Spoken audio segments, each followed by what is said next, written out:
স্বামীজির পত্রাবলী থেকে স্বামীজি আজকে চিঠিটি লিখছেন তুলসীরাম বাবুকে। গাজীপুর 10ই মে 1890। ওম নমো ভগবতে রামকৃষ্ণায়।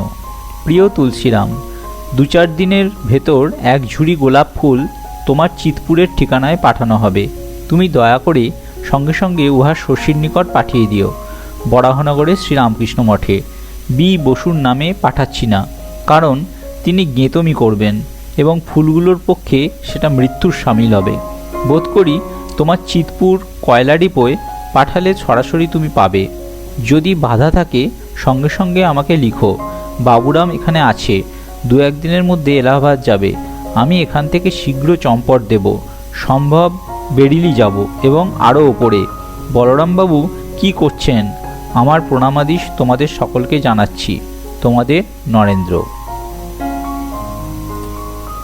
এর পরের চিঠিটি স্বামীজি লিখছেন প্রমোদাবাবুকে বরাহনগর থেকে 10ই মে 1890। রামকৃষ্ণ জয়তী।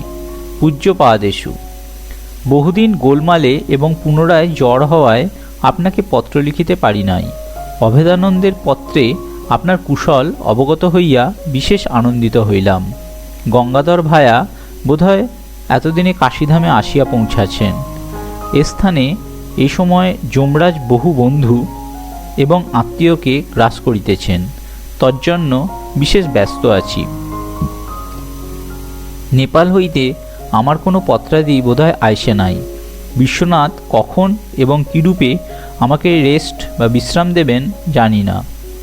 একটু গরম কমিলেই স্থান হইতে পলাইতেছি, কোথা যাই বুঝিতে পারিতেছি না। আপনি আমার জন্য বিশ্বনাথ সকাশে প্রার্থনা করিবেন। শুলি যেন আমাকে বল দেন।